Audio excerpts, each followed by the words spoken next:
Bueno, Dios los bendiga a todos, hermanos y amigos. Dios los bendiga nuevamente en esta noche. Hoy estamos al lunes, arrancando ya una nueva semana, gracias a Dios. Darles la bienvenida a todos ustedes, los que van llegando a esta transmisión, esta nueva transmisión que estamos haciendo aquí desde este lugar, continuando con las temáticas que hemos venido implementando durante unos días. Recordarles a todos ustedes, bueno, que estamos iniciando con un proyecto, un programa acerca de la Refan virtual, ¿sí? La Refan virtual que, bueno, hemos tenido bien hacer ya hace unos días, y ya este es el tercer programa o la tercera transmisión que estamos haciendo desde este lugar, donde estamos tratando temas bíblicos, temas acerca de la Biblia, del Evangelio, de Dios, en fin, de tantas cosas que se hace con ese propósito de dar a conocer asuntos que de pronto para muchos no están muy claros, ¿sí? Entonces la idea es, bueno, compartir el conocimiento que Dios, a través de su gracia y de su misericordia, nos ha permitido conocer. La idea es no quedarnos con esto, sino que también muchos más puedan conocer lo que son las verdades del Evangelio, de la palabra de Dios y de muchas cosas más, de pronto de personas hacia personas que se cuestionan mucho acerca de las cosas divinas. Amén. Entonces quiero saludarlos a todos ustedes, los que van llegando a la transmisión, a cada uno de mis amistades, de mis hermanos que van llegando ahí a la transmisión, invitarlos a que de pronto comparta también esta transmisión hacia otros lugares, también para que muchos también puedan llegar a conocer estos temas de gran importancia dentro de nuestra vida, ¿sí? Es muy importante conocer de Dios. Yo creo que la mayoría de nosotros, a través del tiempo de nuestra vida, nos desempeñamos y nos empeñamos más bien es en conocer muchas áreas de la vida, muchas cosas. Pero qué bueno que nosotros también nos llegue ese sentir de conocer a Dios. Precisamente ese fue uno de los errores que cometieron los antiguos, que perecieron por falta de conocimiento. La Escritura dice que mi pueblo pereció porque le faltó conocimiento, ¿sí? Entonces, qué bueno que usted pueda aprovechar ahora estos medios tecnológicos, tantas herramientas que hay para poder conocer a Dios, porque como decíamos en las transmisiones pasadas, bueno, a Dios se puede conocer de dos maneras, tanto por las experiencias personales como también por lo que está escrito aquí en esta Biblia, o lo que se conoce como la palabra de Dios. Espero que se esté escuchando bien la transmisión, se escuche bien el audio, así que nuevamente la bienvenida a todos ustedes en esta noche en el nombre de Jesús. Sí, y como les comentaba, la transmisión pasada venimos hablando acerca de lo que es la composición de la Biblia, la composición de la palabra de Dios. El primer capítulo o la primera transmisión miramos en un sentido completo, un sentido espiritual, el propósito general de la palabra de Dios, de la Biblia, que tiende hacia la humanidad.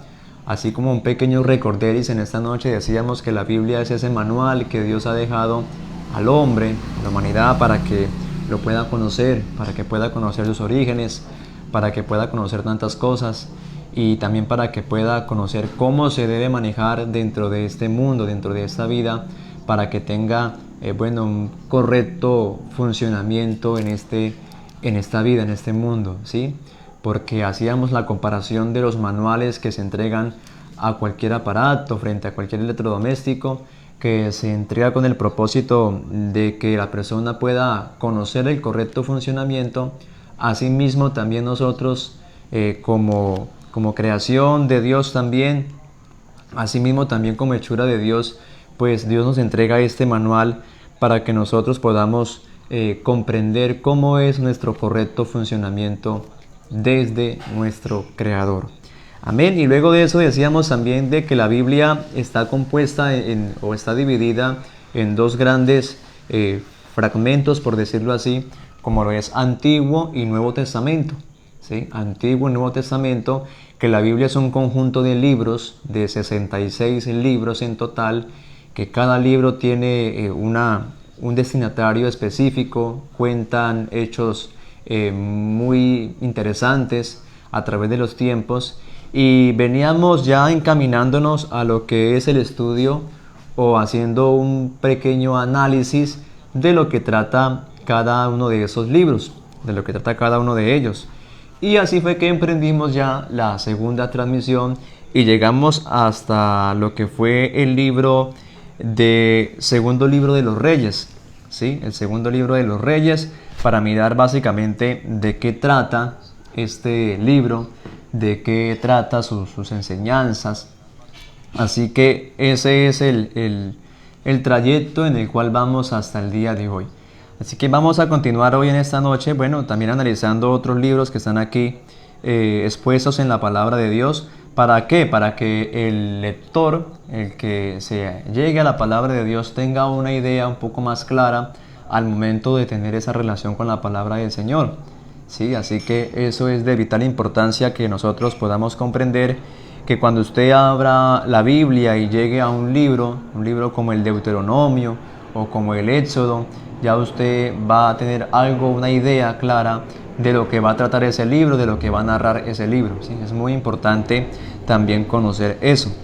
Y bueno, estamos ya sin más preámbulo para iniciar en esta noche y continuamos ya con el libro de Crónicas, las Crónicas que también están escritas ahí plasmadas dentro de la palabra del Señor.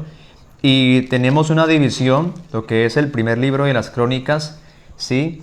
Que es un libro que básicamente está enfatizado en resaltar lo que son las genealogías, ¿sí? Lo que son los hechos más importantes que sucedieron durante un periodo de tiempo.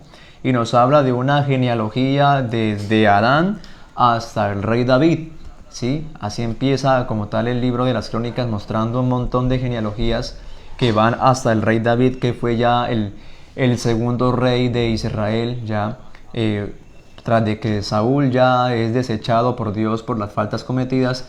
Entonces este libro empieza a trazar toda esa línea genealógica, esa línea familiar del rey David hasta que llega hacia donde él, ¿sí? Entonces, como tal, este libro también enfatiza básicamente en los incidentes que tuvo el rey David, ¿sí? El rey David, dentro de su reinado pues sucedieron muchas cosas, y el libro de las Crónicas hace énfasis de pronto en los detalles más interesantes que sucedieron en el reinado del rey David, ¿sí? Cuando usted lee este libro se va a encontrar con un montón de genealogías, de familias, ¿sí? Y también se va a encontrar con un montón de detalles y de casos que sucedieron precisamente en el reinado del rey David.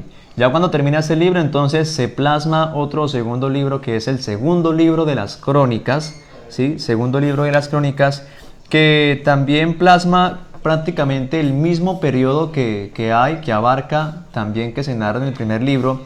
Y este segundo libro también abarca ese periodo, pero hace énfasis, ya que hablábamos la vez pasada de la división del reino, de cuando Israel, que fue el pueblo elegido por Dios, ya ese reino que estaba unificado tiende a dividirse en dos reinos, el reino del norte y el reino del sur, ¿sí? Cuando reinó David en Israel, el reino era uno solo, pero ya luego de que David muere y lo sucede a su hijo Salomón, y muere también Salomón y ahora llega su hijo Roboam, nieto de David, en este periodo de tiempo, en ese gobierno, ya el reino se divide en dos.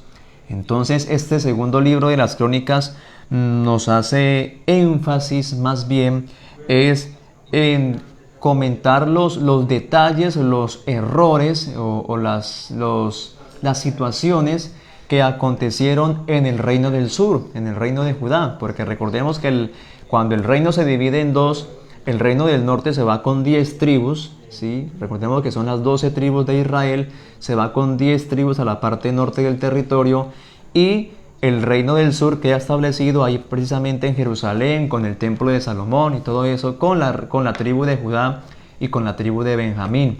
Entonces este segundo libro de las Crónicas nos va a relatar los acontecimientos que sucedieron allí precisamente en ese reino del sur, ¿sí? En ese reino del sur, también con sus gobernantes, los diferentes reyes que se sucedieron el uno al otro, los errores que tuvieron, los reyes que hicieron lo bueno delante de Dios. Entonces usted va a encontrar como ese resumen de cada periodo de gobierno, de cada rey dentro de este libro de las crónicas, del segundo libro de las crónicas. Así que eso básicamente es lo que está tratando este libro. Cuando usted se dé una pasada por este libro ya va a tener una idea de qué es lo que está relatando, ¿sí? Y ya cuando usted termina este libro entramos a lo que es el libro de Esdras, ¿sí? El libro de Esdras, y es muy interesante porque veníamos hablando la transmisión pasada, ¿sí? Que estos libros, tanto las crónicas, los reyes, los libros, el libro de Samuel, Ruth y ahora las crónicas, y entramos al libro también de Esdras, son libros precisamente históricos, ¿sí? Son libros históricos, son muy buenos para leer, muy buenos para obtener conocimiento, para que usted se entere de las cosas, de sus orígenes, de los acontecimientos, de qué fue lo que pasó, más precisamente en el reino de Israel, con ese pueblo de Israel, ¿sí? Usted de pronto nota en las noticias o en los medios muy sonado en la nación de Israel, en fin, los conflictos que hay ahora, qué es lo que reclaman ellos, en fin, las guerras que han tenido. Y si usted quiere conocer eso, es bueno que se vaya a la Biblia, porque la Biblia muestra la respuesta a todas las incógnitas que el hombre tiene, ¿sí? Y nos muestra en este periodo de historia todos estos libros que nos están relatando qué sucedió con ese pueblo, ¿sí?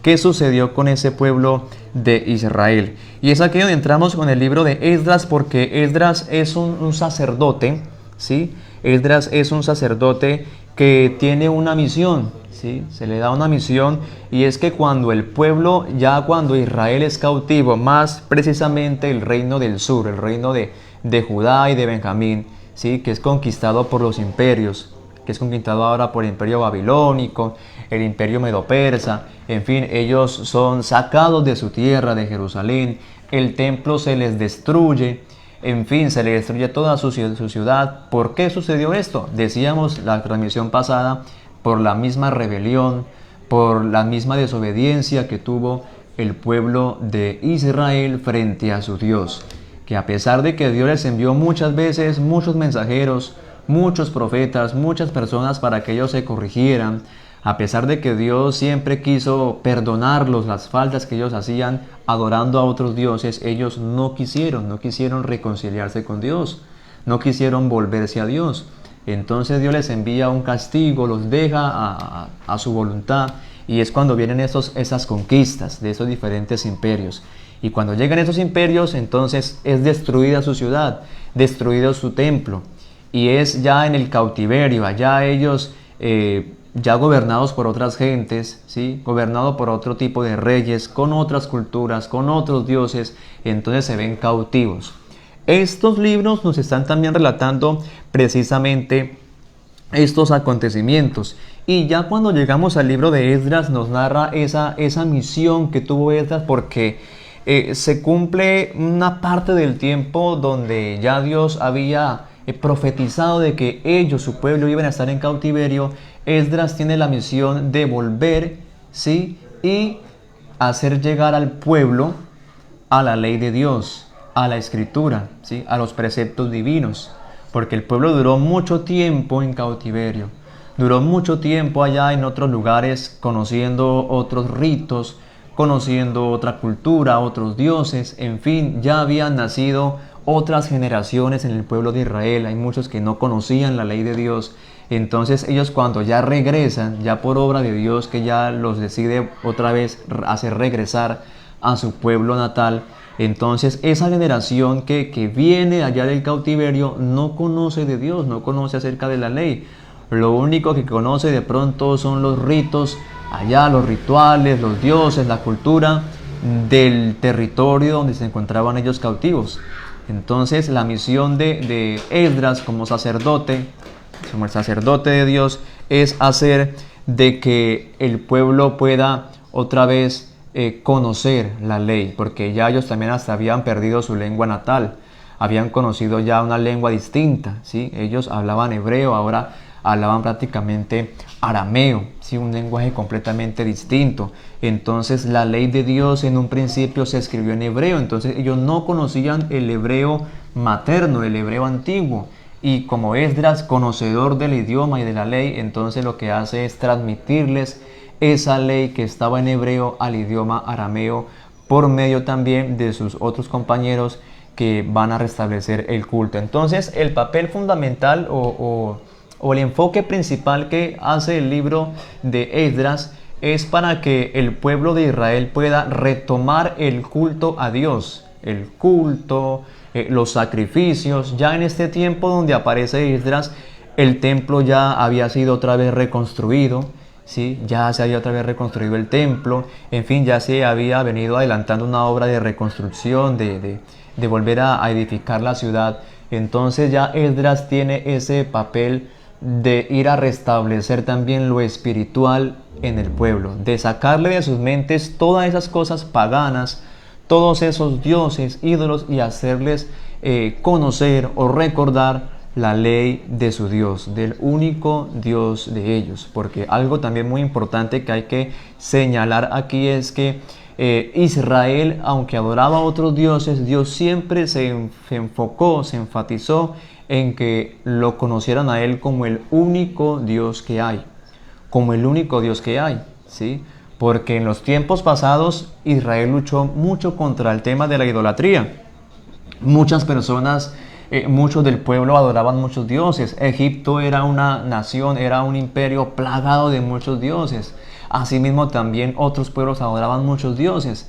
Entonces ya cuando ellos llegan a la tierra y conocen a este único Dios, el papel fundamental que Dios quiere transmitir a ellos es precisamente eso.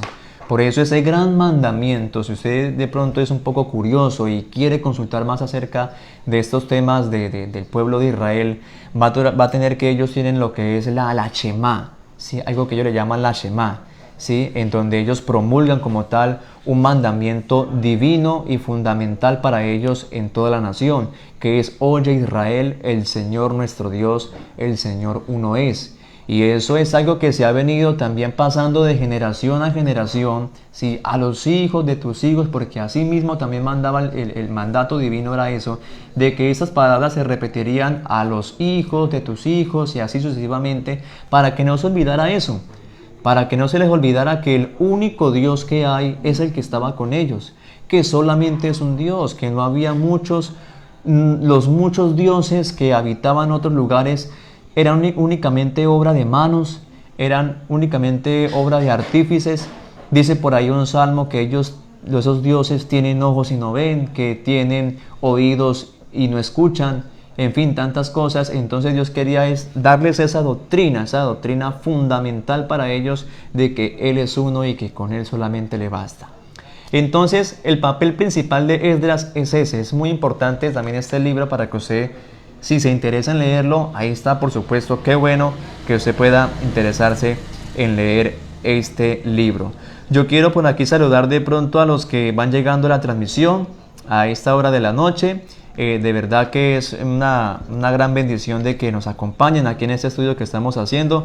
Como les comento, esto es un aprendizaje que hemos tenido a través de este tiempo que hemos estado caminando por la gracia de Dios en el Evangelio, y que uno aprende a hacer también por medio de otros, por medio de maestros, de predicadores, de gente erudita en la palabra de Dios. Y bueno, Dios ha puesto en mí el traerles también a todos ustedes a aprovechar estos medios de comunicación, estas redes sociales, para que la gente también pueda conocer algo de la palabra de Dios. Yo no me puedo quedar solamente con este conocimiento, sino que también tengo que transmitirles a todos ustedes lo que he aprendido.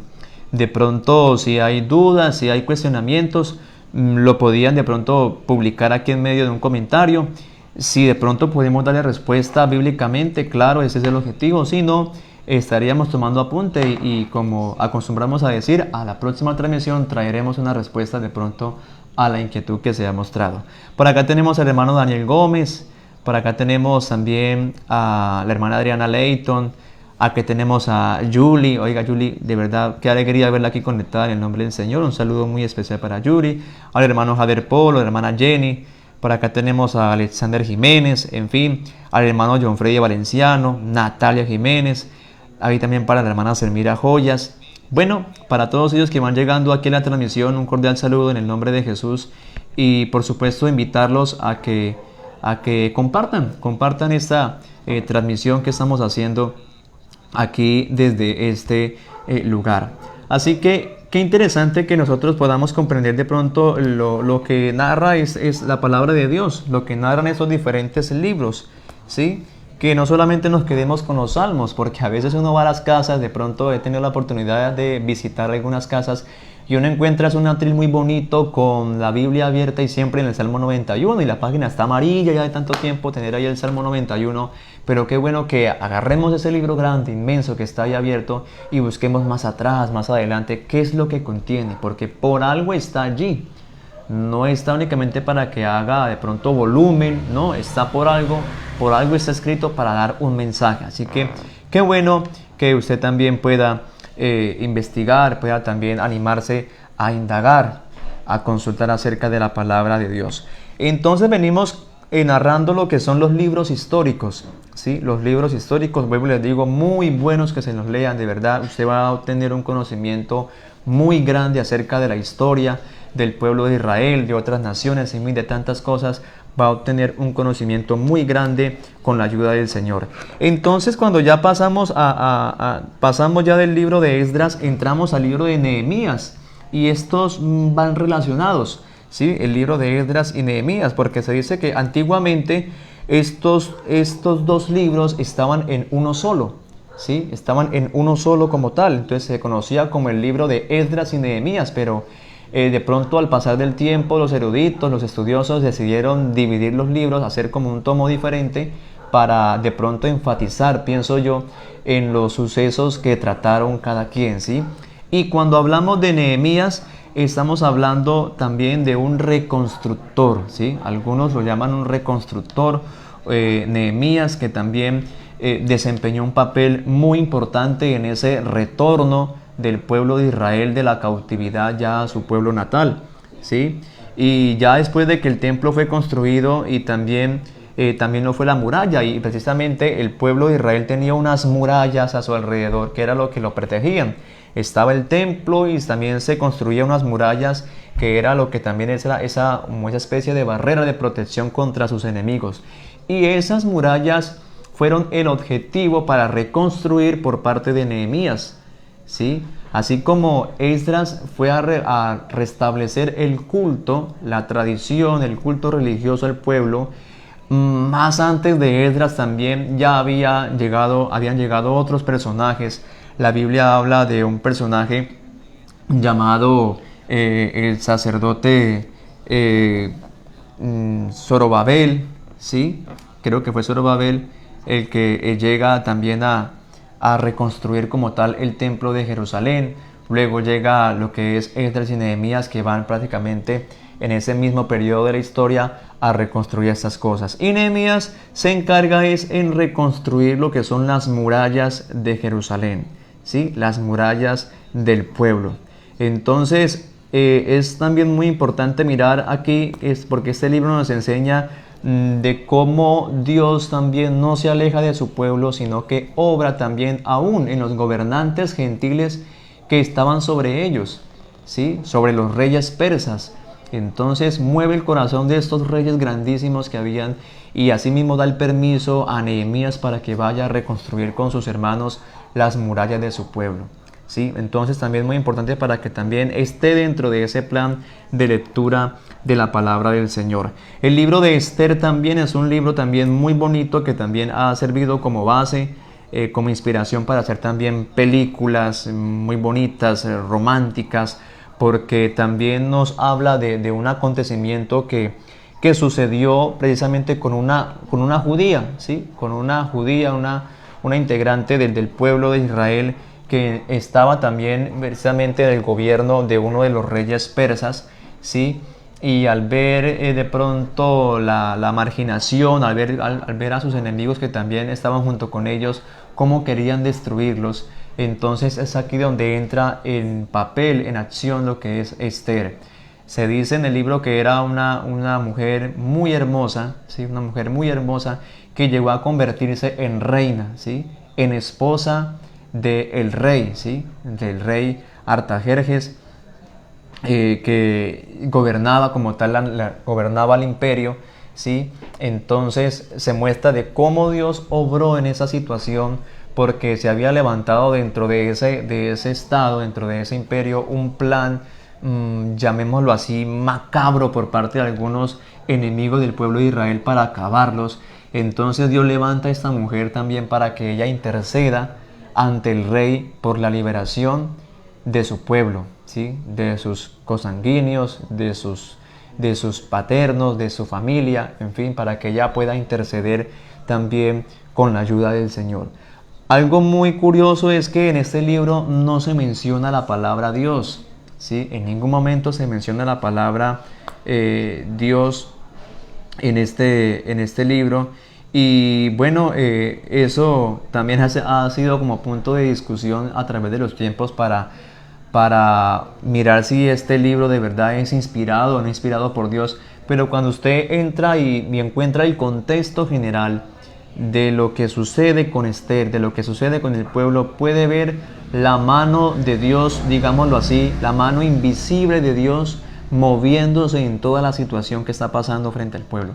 Así que para los que les gustan mucho las novelas, en fin, esas cosas románticas, créanme que el libro de Esther también es muy bonito para que lo pueda usted leer y también para que pueda aprender bastante de cómo Dios obra aún de pronto en medio del silencio, en medio de pronto donde se ve todo perdido. Ahí siempre está Dios, porque nunca abandona. Dios nunca abandona a sus escogidos, nunca abandona a su pueblo, y este libro es un ejemplo claro de ello.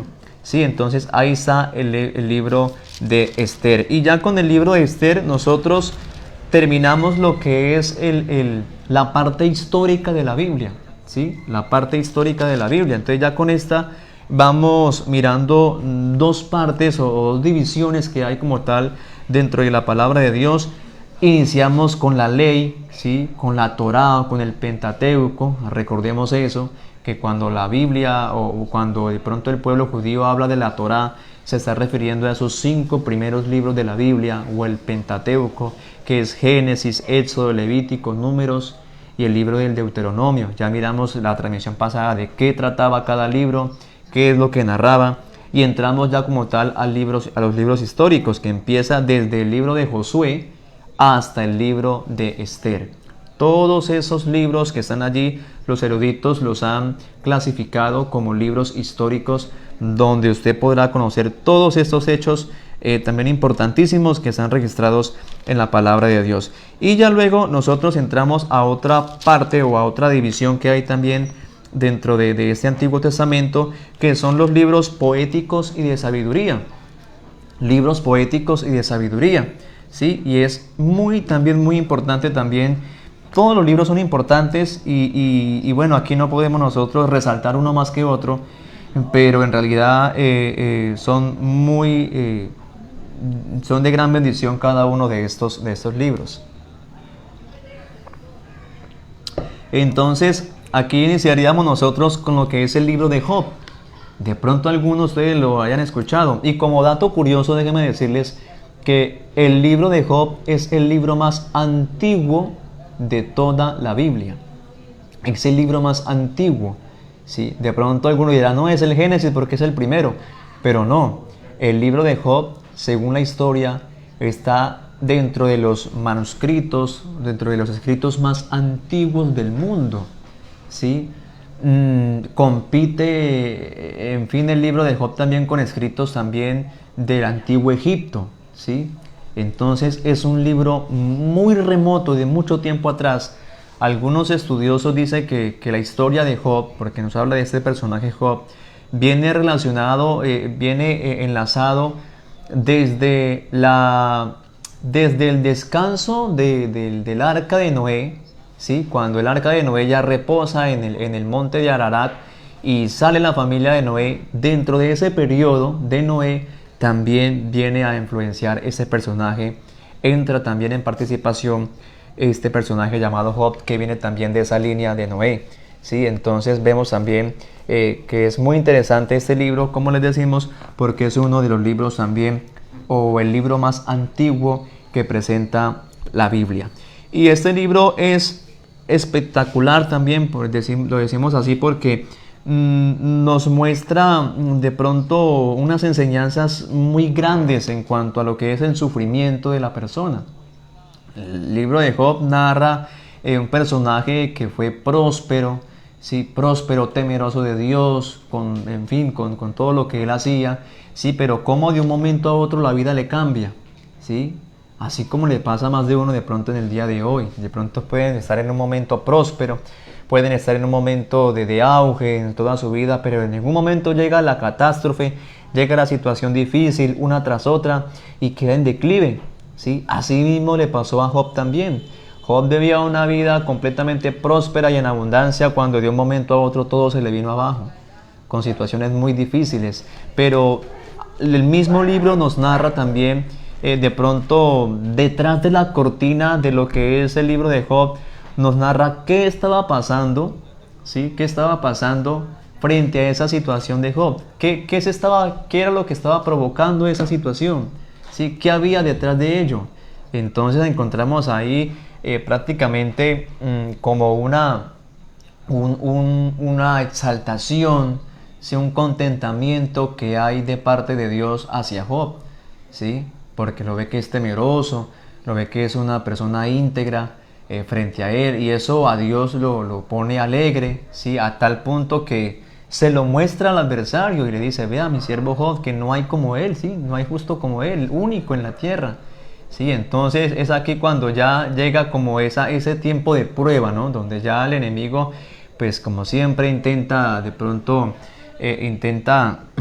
rechazar las cosas de Dios, intenta de pronto poner en cuestionamiento la obra de Dios. Entonces dice: no, eso es porque usted lo tiene bien a él, ¿sí? Porque el hombre tiene abundancia, tiene riquezas, pero donde no tuviera eso, vamos a ver si lo adora o no. Entonces usted puede leer ese libro y va a encontrar qué es lo que pasa, el porqué del sufrimiento de Job. Esa es una enseñanza, y aquí también podemos sacar un montón de enseñanzas. Y también miramos una de las enseñanzas importantes, es cómo en medio del sufrimiento, cuando llega ese momento tan difícil en la vida de Job, Job siempre prevalece, Job siempre permanece fiel a Dios, ¿sí? Porque aunque miramos que todo esto era obra del adversario, ¿sí? Algunos dicen que Dios le quitó a Job. No, Dios en ningún momento le quita nada a Job, ¿sí? Fue el adversario quien empieza a quitarle muchas cosas de su vida, ¿sí? Pero en medio de estas situaciones difíciles, que pierde sus tierras, pierde sus animales, aún pierde su familia, llega la enfermedad, pierde sus amigos, en fin, todos esos acontecimientos uno tras otro, pues cualquiera no puede resistir eso. Pero aquí la Biblia nos muestra también cómo un personaje lleno de Dios es capaz de resistir todas estas adversidades, ¿sí? Entonces es muy importante tener en cuenta esto. Job nos enseña que podemos permanecer fieles a Dios aún en medio de la adversidad, ¿sí?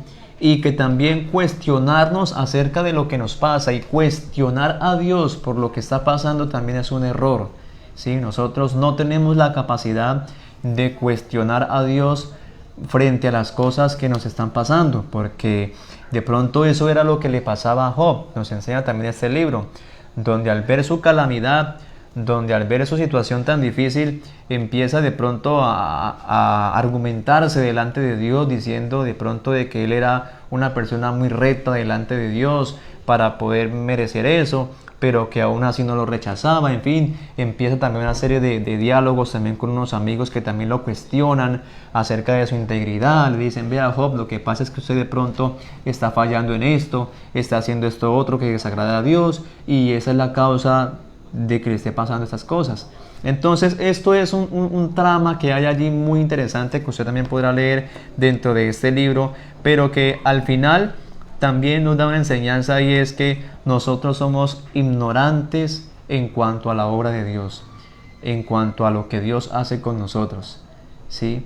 no podemos cuestionar a Dios por las cosas, ni tenemos nosotros que creernos muy rectos delante de Dios y justificarnos por esa rectitud ante Dios y decir que conocemos a Dios por eso, ¿sí? Cuando la verdad el libro culmina con una confrontación que Dios hace a Job, en donde les pone un panorama al cual Job tiene que decir: de verdad yo no conocía nada de esto, hablé a la ligera, perdóneme porque yo dije cosas que no debía decir, en donde Job tiene que reconocer que el conocimiento de Dios es inalcanzable para el ser humano, ¿sí? Es inalcanzable para el ser humano. Algo también muy importante que nosotros debemos conocer es que lo que nosotros conocemos de Dios, el conocimiento que tenemos acerca de Dios, es lo que Dios nos ha permitido conocer de Él, ¿sí?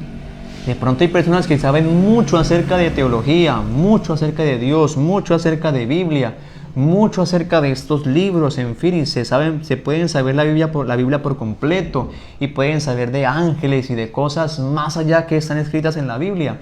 Pero eso no quiere decir de que ya conozca a Dios en su plenitud, ¿sí? Porque lo que el hombre tiene de conocimiento de Dios no le llega ni a un grano de arena en comparación a lo que es este Dios tan maravilloso, ¿sí? Es con un conocimiento incomprensible, tan inalcanzable, que, como estamos refiriendo, lo que uno conoce de Dios es lo que Dios ha permitido que nosotros podamos conocer de Él, ¿sí?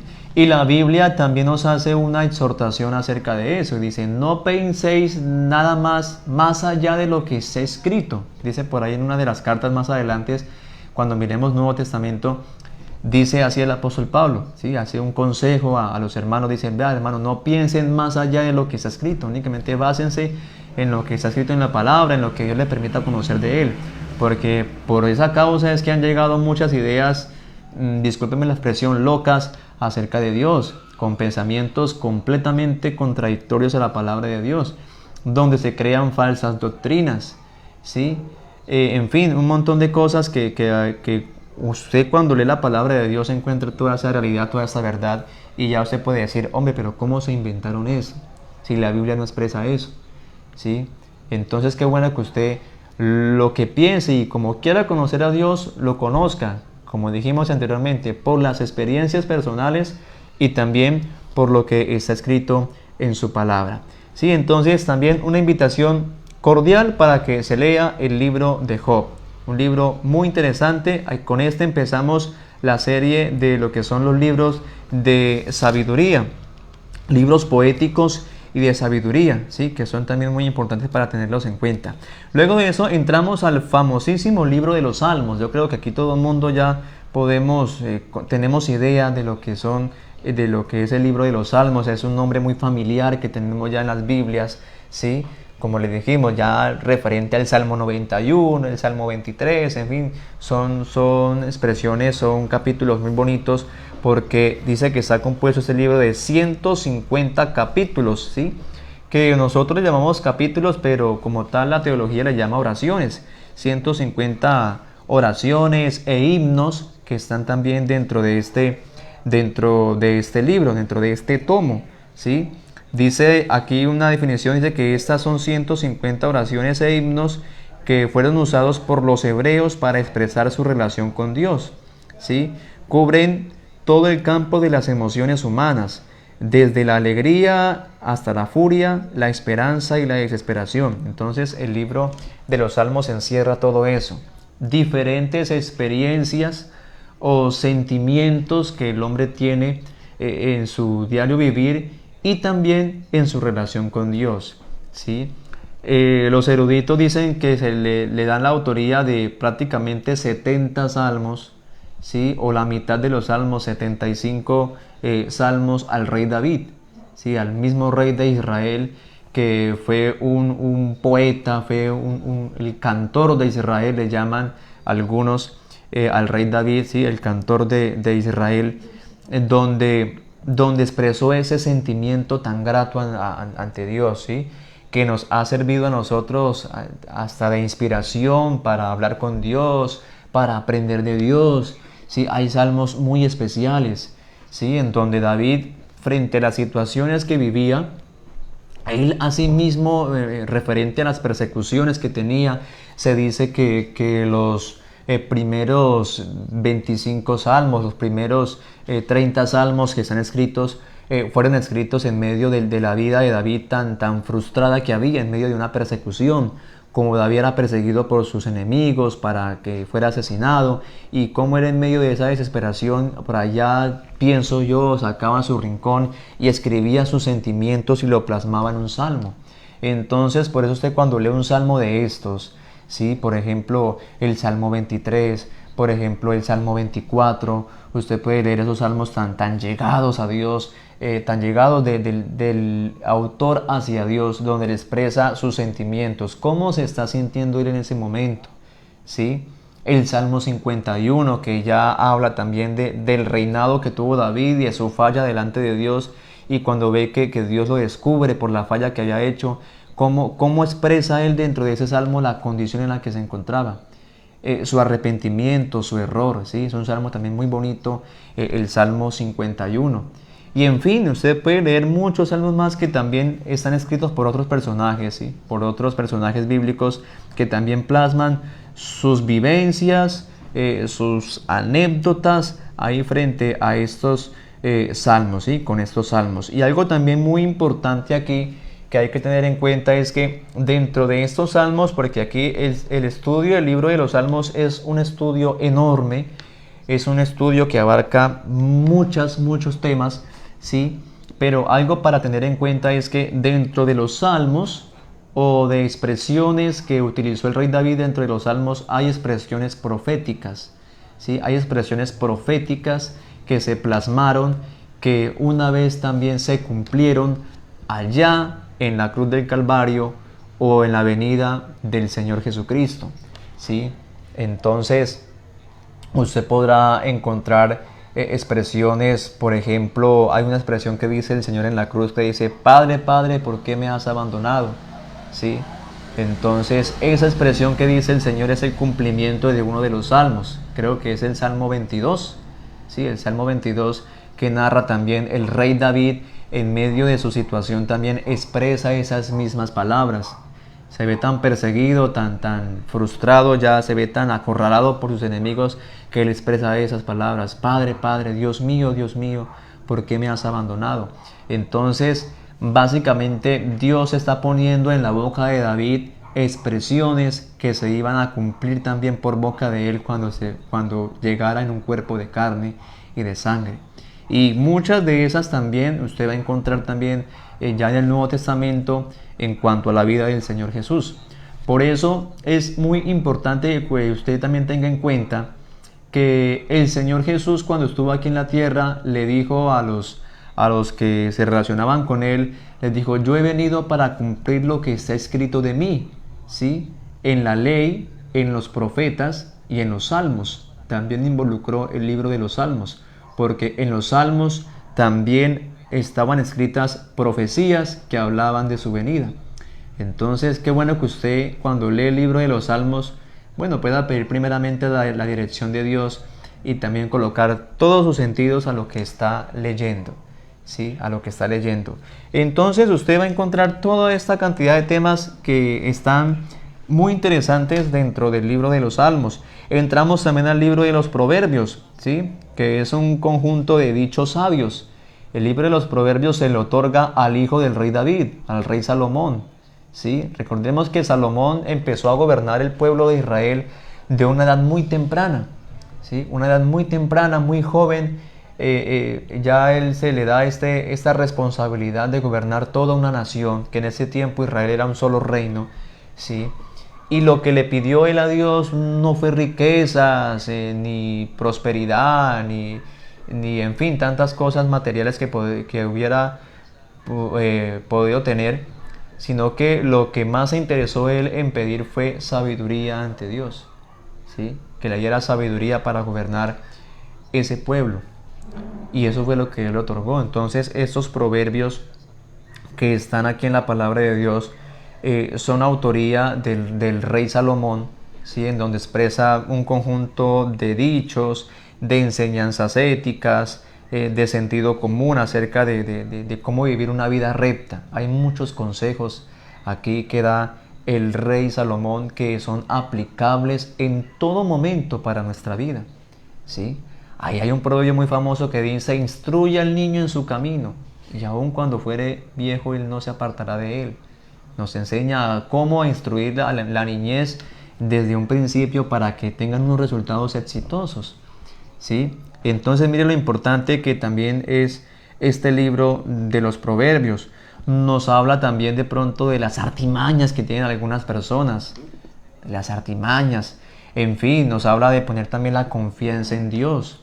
Hay un proverbio muy bonito que dice: fíate del Señor de todo tu corazón, confía en Él y no te apoyes en tu propia prudencia.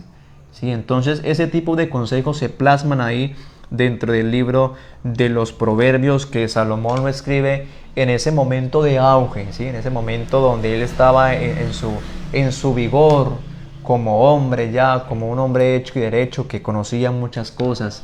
Dice la palabra de Dios que aún los reyes de otras naciones, de otra tierra, venían a escuchar la sabiduría de Salomón. O sea, era un hombre extremadamente sabio, con una inteligencia, unos dichos tan elocuentes, tan del cielo, que eso causaba admiración a muchos. Y eso es lo que está plasmado aquí, ¿sí?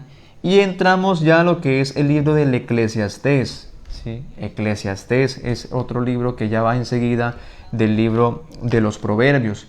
Y este libro del Eclesiastés también es espectacular, déjenme decirles, porque también va de la autoría de Salomón, aunque aquí Salomón se hace llamar con un título como de pronto más llamativo, o de pronto de más experiencia, y se hace llamar el predicador, ¿sí? Yo el predicador, dice aquí en el libro del Eclesiastés.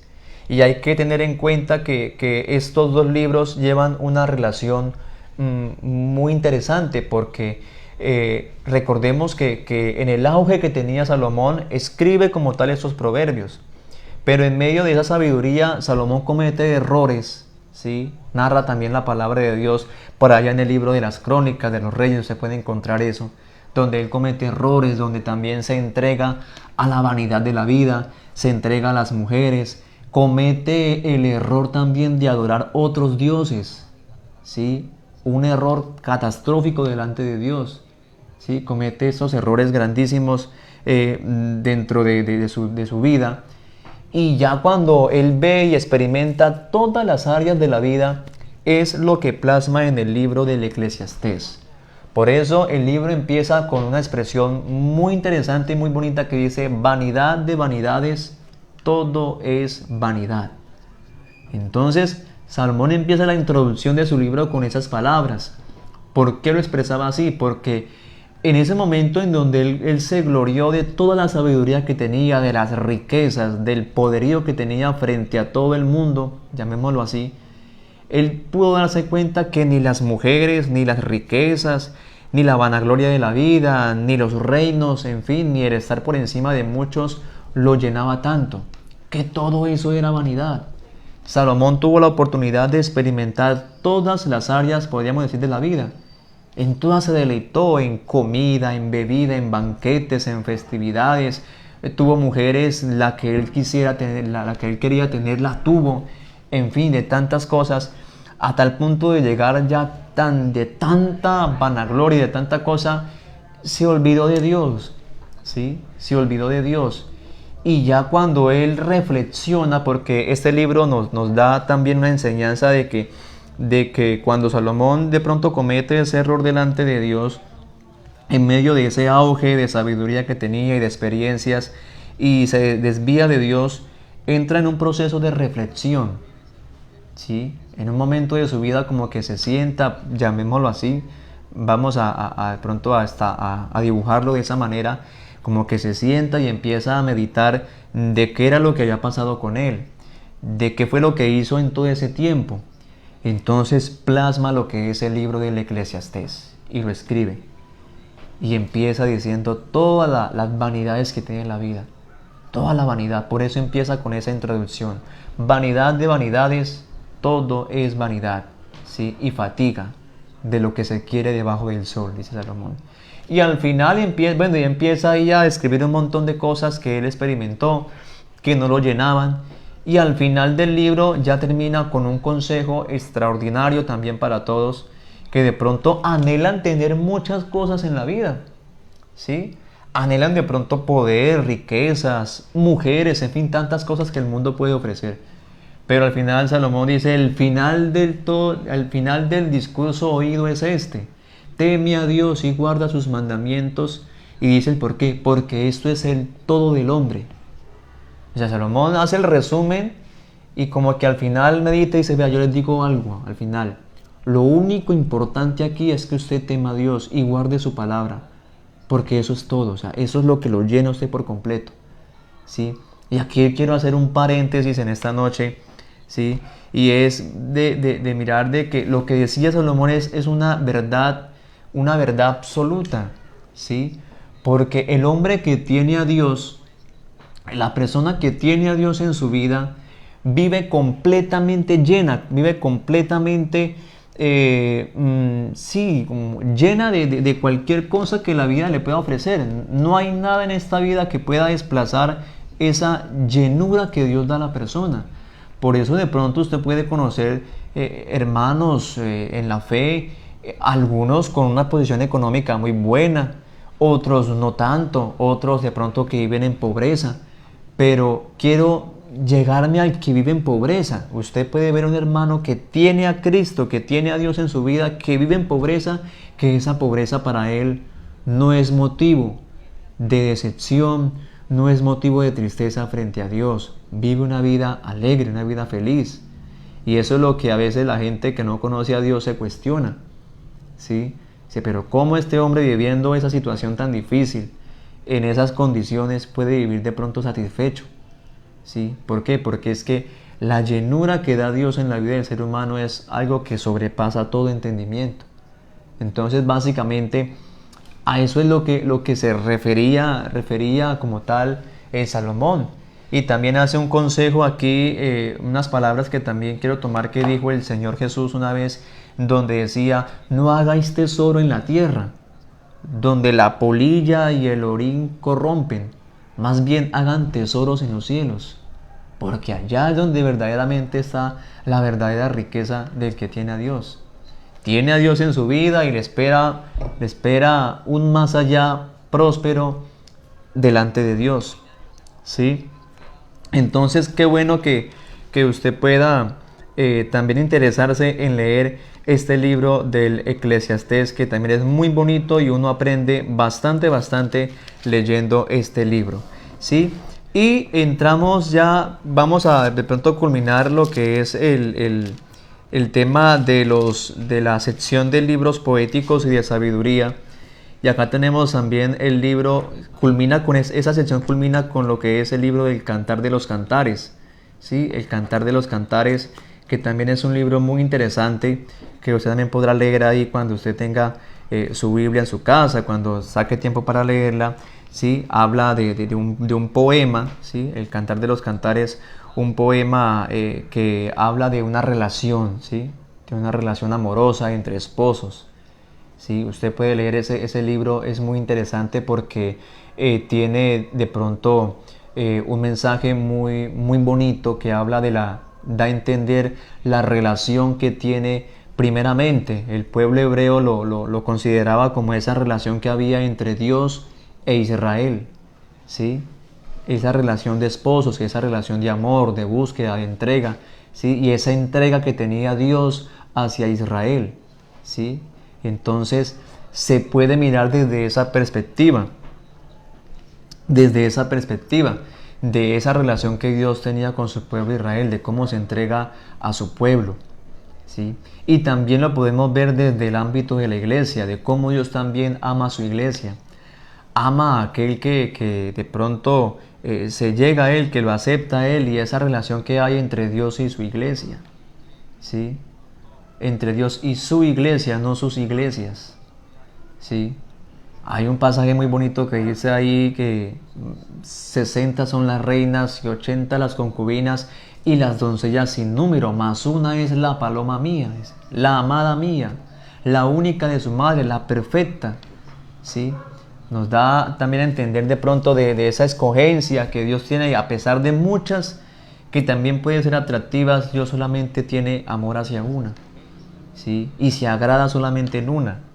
Entonces podemos decir que Dios tiene como tal la escogencia en una sola iglesia, en un solo pueblo, si lo trasladamos al pueblo de Israel, ¿sí? En ese entonces, ¿sí? En ese pasado. Pero ahora lo podemos llevar a esa relación que Dios tiene con la iglesia. Usted puede leer también este libro que también les comento, es muy interesante también para que lo pueda leer. Va a encontrar expresiones muy bonitas y bueno, hay mucha simbología aplicada al amor, en fin, en tantas cosas que también puede leer dentro de este libro, que con este ya se culmina lo que es la sección de los libros poéticos y de sabiduría, muy importantes dentro de la lectura de la palabra de Dios, ¿sí? Así que mis estimados hermanos y amigos, los que han llegado a la transmisión, de verdad yo les agradezco mucho en el nombre del Señor Jesús, que me hayan prestado un rato de su espacio, de su tiempo. Sé que de pronto algunos han estado laborando en el transcurso del día y ese espacio lo tienen para descansar, y el que usted haya sacado un espacio, unos minutos para estar conmigo aquí en esta transmisión de pronto y me permita compartirles lo que, como les comento, he aprendido por medio de mis maestros, de pastores, en fin, de gente erudita en estas cosas. Ese es el objetivo en general que hacemos esta transmisión. Así que Dios los bendiga grandemente. De verdad, muchas bendiciones que hacemos les deseamos en el nombre del Señor Jesús. Quiero por aquí saludar a algunos que han llegado ya a la transmisión. Tenemos por acá a la hermana Ruth, ¿sí? Que llega por acá también a la transmisión. La hermana Ruth, la hermana Elsie, Natalia Giraldo, la hermana Claudia, Ligia Balanta. Por acá también tenemos, no sé si todavía está conectado acá, el pastor Jonathan Rosas, también a él. Un saludo muy cordial en el nombre del Señor, el pastor Jonathan, a él que está en la transmisión. En fin, a todos los que van llegando y también a los que posiblemente también llegarán a esta transmisión más adelante, ya luego de terminada aquí en este perfil. Así que bueno, seguimos. Yo quiero dejar hasta el día, hasta hoy, dejar la enseñanza. Ya completamos una hora y en la próxima sección, Dios mediante, estaríamos mirando ya, entrando a lo que son los libros proféticos, ¿sí? Libros de profetas mayores y de profetas menores. Así que vamos así haciendo un recorrido de pronto un poco detallado, así en mirar de qué se trata cada libro, para que, como les comento, tengamos una idea de pronto general de lo que narra o de lo que trata o de lo que puede encontrar en la palabra de Dios, ¿sí? Así que no siendo más, me despido. Gracias nuevamente en el nombre del Señor Jesús. Bendiciones, una feliz noche y que el Señor Jesús los bendiga.